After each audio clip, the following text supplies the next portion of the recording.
On notera que je suis évidemment dans le thème. Non, c'est Noël. À Game of Thrones, c'est pas très Noël, quoi. Il y a la neige, mais bon, il n'y a pas l'esprit, quoi. Comment ils vont, les loulous? Ça vous va si je vous appelle les loulous? 6 mois. Ça y est, ça fait 6 mois que je n'ai pas sorti de vidéo tournoi. Ça n'a aucun sens. Je crois que ça n'est jamais arrivé si je regarde la chaîne depuis le début des tournois communautaires. Et même le tournoi des... Enfin, les tournois solo, parce qu'en soi, ça s'est terminé au même moment à environ que le début des tournois communautaires. Il y a peut-être juste quand j'étais en train de travailler sur Point of View qu'il n'y avait peut-être pas de vidéo tournoi pendant quelques mois. Mais là, ça y est, ça fait 6 mois. Cette vidéo sera environ fin novembre si mes calculs sont bons. Et le dernier tournoi date de fin mai 2023 avec le tournoi des super-héros 2.0. Aujourd'hui, vous l'avez vu au titre, on s'intéresse à sûrement la plus grande série des années 2010, la série Game of Thrones. Bon, on va pas revenir sur cet épisode incroyable qui a été la série durant les années 2010, comme je viens de le dire. Ça s'est arrêté en fin 2019. Vraiment, ça a duré pratiquement 10 ans. Un petit peu plus si on compte du coup la série préquelle qui est sortie il y a de ça maintenant un an, la série House of the Dragon. En l'occurrence ici on va pas trop évoquer cette série là puisque les personnages qui apparaissent ne sont pas dans ce tournoi. Aujourd'hui on se concentre uniquement sur la série mère. Évidemment comme d'habitude, je vous ai demandé pendant une semaine de voter à chaque fois, chaque jour, pour votre personnage préféré. Au total 32 personnages, à la fin il n'en reste plus qu'un. Aujourd'hui, je vous propose donc de faire la rétrospective de ce tournoi sur les personnages de la série Game of Thrones.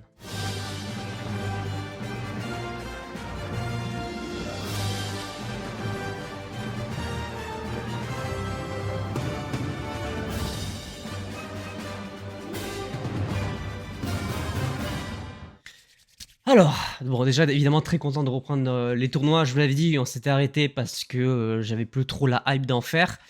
Il a fallu quelques mois pour que je m'y remette, mais ça y est, j'ai quelques idées pour la suite, surtout pour 2024, parce que je pense pas qu'il y en a un autre qui sorte d'ici la fin de l'année. Dans tous les cas, très content de reprendre avec cet univers qui, comme tous les autres, m'a bercé. Alors, on se retrouve au premier tour, hein, 16e de finale. On va évoquer l'un des personnages, je pense, les plus charismatiques, les plus appréciés, autant par son jeu d'acteur que par son personnage, autant par son évolution que par sa fin, le personnage de Tyrion Lannister. I saved this city and all your worthless lives. Tyrion Lannister, au premier tour, affronte le stratège, le fils de chien de la série Game of Thrones, le manipulateur, le plus grand fouteur de merde de l'histoire, Lord Baelish. Lady Sansa, I have known you since you were a girl. I've protected you. Protected me by selling me to the Boltons. If we could speak alone. Entre ces deux personnages, évidemment, vous l'avez compris, vous avez dû faire un choix. Ça s'est passé sur Instagram, sur TikTok et sur la chaîne YouTube. Et entre ces deux personnages, celui que vous avez préféré et qui passe en 8e de finale, c'est Tyrion Lannister, évidemment. En 8e de finale, Tyrion Lannister affronte un membre de sa propre famille. Évidemment, on va pas non plus y échapper dans ce tournoi. Dans la série, ça se tape des membres de sa famille, ça tue des membres de sa famille. Dans ce tournoi, ça sera la même chose. En 8e de finale, Tyrion Lannister affronte son grand frère, Jaime. Even if we defeat the dead, she'll have more than enough to destroy the survivors. We. I promise to fight for the living. I intend to keep that promise. Duel compliqué, je vous l'accorde, mais je l'ai dit, pas de pitié ici. Entre Tyrion et Jaime, entre ces deux frères, celui qui se retrouve en quart de finale, c'est Tyrion Lannister. Pour le rejoindre, on repart au premier tour. Je vous parlais de matchs décisifs entre les membres de la même famille. Là, on y est bien comme il faut. Au premier tour, Ned Stark. What do you want? Tell me. No riddles, no stories. Tell me, what do you want? Personnage principal de la saison 1, et uniquement de la saison 1, puisqu'on se rappelle du dernier épisode. Au premier tour, il affronte l'un de ses fils, le plus grand, Robb Stark. My bannerman would receive a raven with a message. Release my son, you'll be rich beyond your dreams. Refuse and your house will be destroyed root and stem. Duel familial, qui du père ou du fils vous avez préféré? Vous avez dû faire un choix, et celui-ci s'est porté sur le père. C'est Ned Stark qui se retrouve en 8e de finale. Dommage pour Robb Stark, j'avoue ça fait chier d'avoir éliminé un membre de la famille. Ça serait dommage qu'en 8e de finale, ça se reproduise. Your house will disappear. Your name will disappear. All memory of you will disappear. Voilà, entre Ned Stark et Sansa, du coup, vous avez aussi différents choix. Un deuxième membre de la famille Stark s'est fait éliminer très tôt dans ce tournoi. Entre Ned et Sansa, pour aller en quart de finale et rejoindre Tyrion Lannister, vous avez préféré Ned Stark. C'est donc lui qui se retrouve en quart de finale. Donc, nous avons notre premier quart de finale, Tyrion contre Ned Stark, deux personnages, si je me souviens bien, qui ne se sont pratiquement pas parlé. Je pense qu'il y a d'ailleurs maximum 1 ou 2 échanges, à tel point que je ne saurais même pas dire si c'est vraiment le cas. Entre ces deux personnages, très populaires, très aimés évidemment, vous avez différents choix. Celui-ci s'est joué à pas grand chose.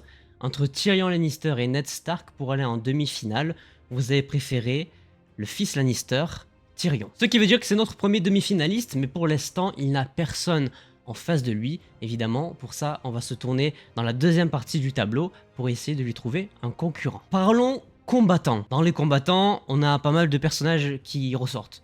Oberyn Martell, éliminé au premier tour. La Montagne, même pas dans le tournoi. Et le fameux limier Sandor Clegane. And look at me. Look at me! You want to be like me? Sandor Clegane, au premier tour, il affronte le deuxième plus gros fils de pute de l'histoire de Game of Thrones, Euron Greyjoy. My queen, please accept this gift on behalf of all of your loyal subjects in the Iron Islands. Le lécheur de boules de Cersei, évidemment. Entre ces deux personnages, sans trop de suspense, vous avez préféré le limier aka Sandor Clegane. Gros personnage, un gros combattant qui ne s'est jamais laissé faire, qui est allé jusqu'à tuer son propre frère en se sacrifiant. Mais là, au deuxième tour, ça rigole pas. Au deuxième tour, le limier tombe face à elle.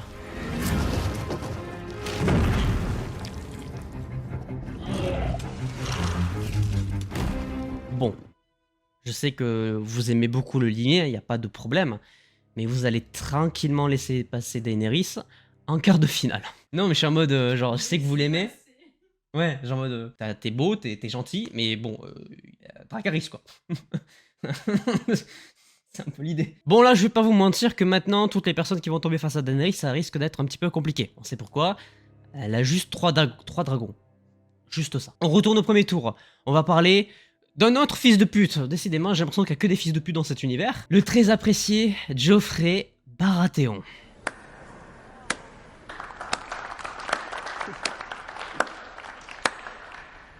Very amusing. Qui évidemment nous a offert la mort la plus satisfaisante de toute l'histoire. Au premier tour, Joffrey Baratheon tombe face à un personnage un petit peu impopulaire, mais très apprécié par son charisme et son culot, le personnage de Bronn. You boys are a pair of gold-plated cunts, do you know that? It's a bit rude. Year after year, I've shoveled Lannister shit, and what do I have to show? Les gens ont tendance à l'oublier, mais Bronn c'est quand même le personnage qui a sauvé Tyrion de la mort du gouffre qui était du côté de la tente de Stark. Donc personnage peut-être pas très apprécié, mais très important. Cela dit, entre Joffrey et Bronn, vous avez quand même préféré Bronn, et c'est ça que je retiens, c'est que vraiment vous détestez Joffrey. Par contre, au deuxième tour, en huitième de finale, Bronn tombe face au meilleur ami de Jean Neige, Jon Snow, évidemment, Tormund. I am Lord Commander of the Night's Watch. What would you have me do, Lord Commander? Entre Bronn et Tormund, deux personnages relativement secondaires, vous avez fait un choix, et celui-ci s'est porté du côté de Tormund. C'est donc lui, Tormund, qui va essayer d'aller affronter Daenerys Targaryen. Bon, allez, on va dire que on n'a rien vu. Daenerys Targaryen se retrouve évidemment en demi-finale face à sa propre main, Tyrion Lannister. Bien, nous avons donc une demi-finale, Tyrion-Daenerys. Pour l'instant, on va pas évoquer ce match-là, on va essayer d'aller compléter l'autre demi-finale. Pour ça, on retourne évidemment au premier tour. Tout à l'heure, on parlait de membres de famille qui s'affrontaient. Qu'en est-il des couples? Bah écoutez, au premier tour, ça tombe bien, on a un couple qui s'affronte. D'un côté, le personnage de Missandei. My people are peaceful. We cannot protect ourselves. Et de l'autre, évidemment, Vergris.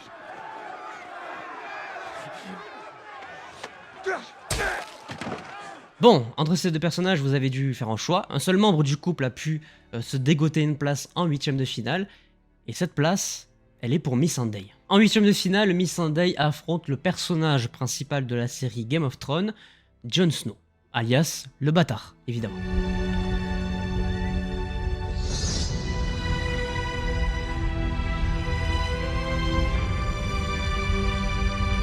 Spoiler alerte, évidemment, pour ceux qui n'ont pas vu la série, ça reste quand même un Targaryen. Donc au final, on devrait plutôt l'appeler Aegon Targaryen, 6ème du nom. Bon, là, pas trop de suspense, évidemment. Alors moi, je porte pas spécialement Jon Snow dans mon cœur, vous le savez, hein. La tier list qu'il y a sur la chaîne parle d'elle-même.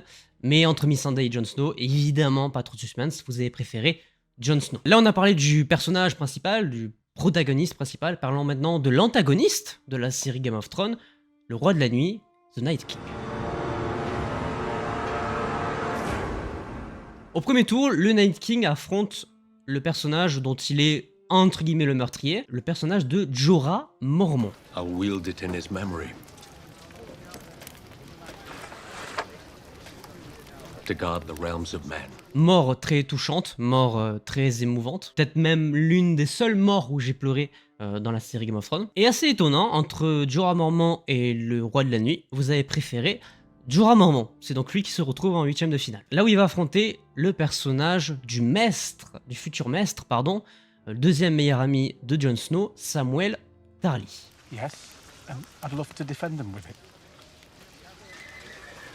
But I can't really hold it upright. Encore une fois, deux personnages relativement secondaires, et entre ces deux-ci, vous avez préféré, pour aller rejoindre Jon Snow en quart de finale, le futur maître, Samwell Tarly. Ce qui va donc donner un match très intéressant entre meilleurs potes. D'ailleurs, évoquons-le dès maintenant, ce petit match, Jon Snow face à Samwell Tarly. Pas trop de suspense, je vous l'accorde, évidemment, vous avez préféré Jon Snow. C'est donc lui qui accède à la 3e place disponible en demi-finale. Ça veut dire qu'il nous en manque plus qu'un, et il reste encore de gros personnages, je vous vois venir. Arya, Cersei, Khal Drogo, on va les évoquer dès maintenant. Revenons sur des personnages type combat. J'ai vraiment l'impression d'être dans Pokémon. Au premier tour, on a Khal Drogo.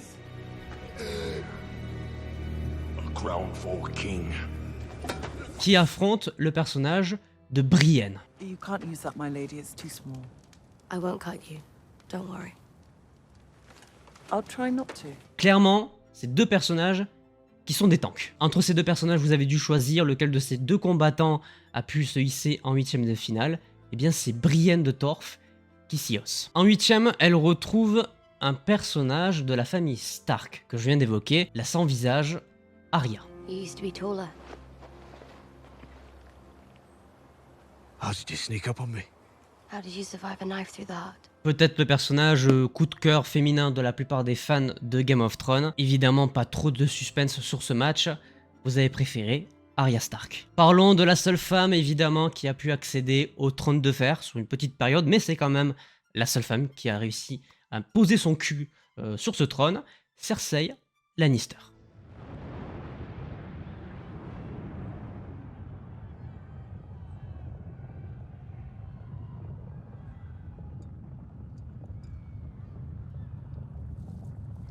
Personnage emblématique, très apprécié, très détesté, très bien interprété, ce qui fait que le personnage est parfait, littéralement. Au premier tour, elle affronte l'arnaque de Game of Thrones, celui qui monte sur le faux trône de fer au final, le personnage de Bran. Je regrette de t'avoir poussé de la tour.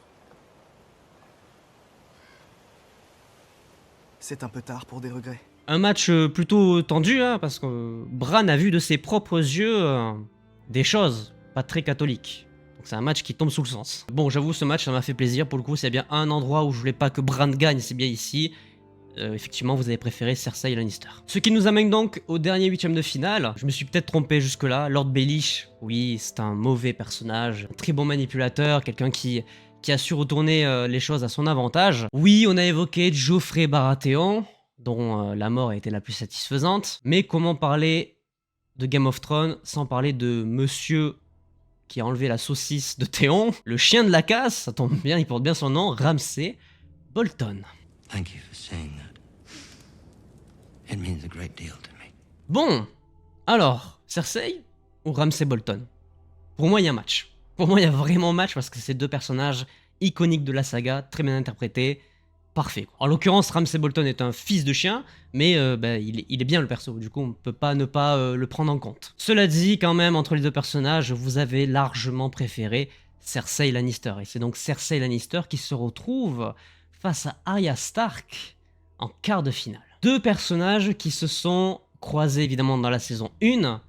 Cersei Lannister a essayé plus ou moins d'éduquer Arya. Match très intéressant, match très serré, ça s'est joué à vraiment pas grand chose. Le personnage qui rejoint donc Jon Snow en demi-finale entre Cersei et Arya Stark, vous avez préféré Arya Stark. C'est donc elle qui se retrouve en demi-finale. Nous voilà donc aux portes de la finale, deux demi-finales à traiter. D'un côté, Jon Snow face à Arya Stark, frère contre sœur, et évidemment de l'autre côté, Tyrion contre Daenerys, reine contre main. Alors, par quoi on commence? Quand est-ce que je me fais des ennemis, moi, dans l'histoire? J'adore me faire des ennemis dans les tournois. La Reine des Neiges.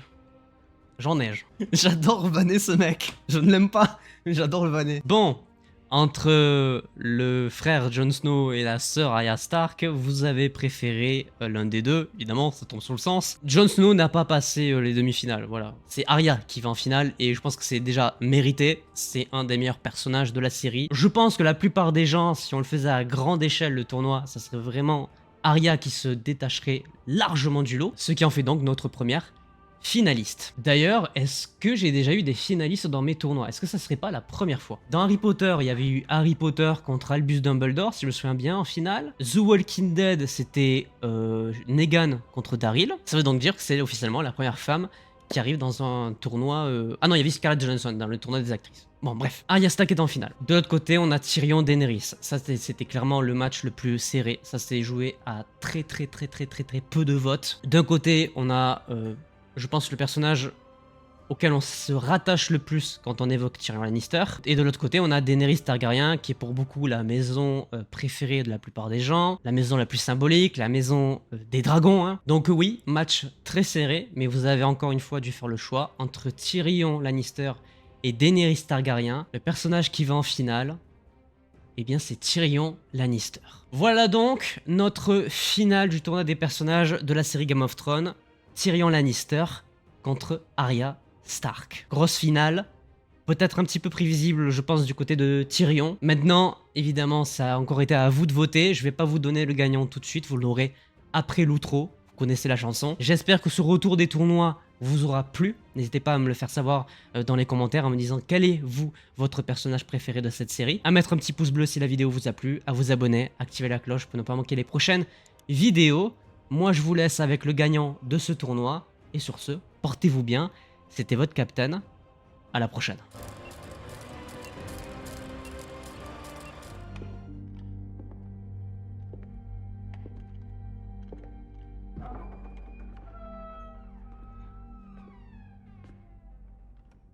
Tyrion, put down the crossbow. I have always been your son.